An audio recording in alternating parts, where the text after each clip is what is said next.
Hey, it's Randy Miles. I am on the phone with Kevin Fisher, my friend who is the executive director of Michigan's National Alliance on Mental Illness, better known as NAMI. And today, Kevin, is World Mental Health Day with the focus on suicide prevention. And I thought it'd be really interesting to talk about ways that we can educate ourselves. So thank you for taking a little time with me, Kevin. Well, thank you for having me back. You know, we've talked about your walk. We've talked about mental illness over the last few years. But in the news is just so prevalent. And one of the things that I've noticed also is people of faith who are committing suicide. And why do you think that this is happening, and how can we educate ourselves? Well, I think first we begin by doing what we're doing right now, which is talking about it. We're afraid to talk about what we don't understand. And the thing is, suicide is largely preventable. I won't say in every case, but in most cases, suicide is preventable if we're willing to talk about it and become educated about it and be comfortable having a dining room or living room conversation about it with our family, loved ones, church members, what have you. Yeah.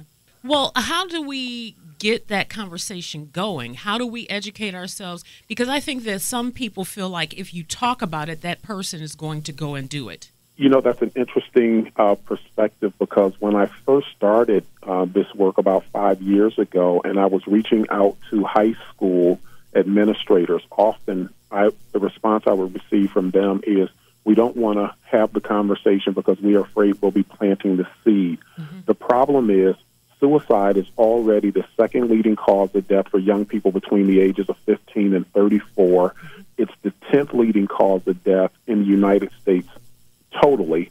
And so the horse is already out of the barn on that. That seed has been planted. It's bearing fruit. For example, in the state of Michigan, you know, we'll lose close to 1,400 people to suicide this year, close to 50,000 nationally. 90% of the people who have died by suicide have shown some history of mental illness. So if we educate ourselves about mental illness and the fact that mental illness is a medical diagnosis like any other, and as such, early diagnosis and treatment leads to better outcomes, which means it leads to prevention. I think that it's so important for people of faith to get on board with this, that if you don't see someone's illness, it doesn't mean that they're not ill. No, as a matter of fact, we describe mental illness or behavioral health illnesses as a whole as an invisible disability, an invisible disease. And I absolutely agree with you 100% that there are two areas I think we can have the biggest impact on this conversation. One is in our schools, because 50% of all lifetime cases of mental illness onsets by the age of 14. Right. But the other place is in our places of worship, because that's who we turn to in times of trouble. Mm-hmm. So what we need is the faith community to get on board and be more open and, quite frankly, progressive in having this conversation, because regardless as to your faith background, whether you're a Baptist, whether you're Muslim, whether you're Jewish, Catholic, it doesn't matter.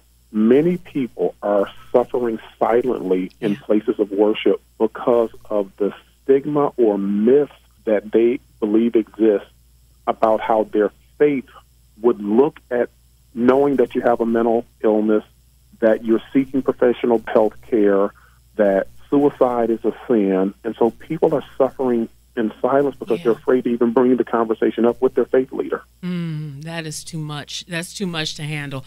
Listen, how does the audience find out about NAMI? The great way to find out about NAMI is anybody can Google us. Our specific web address is NAMI, that's NAMI.org.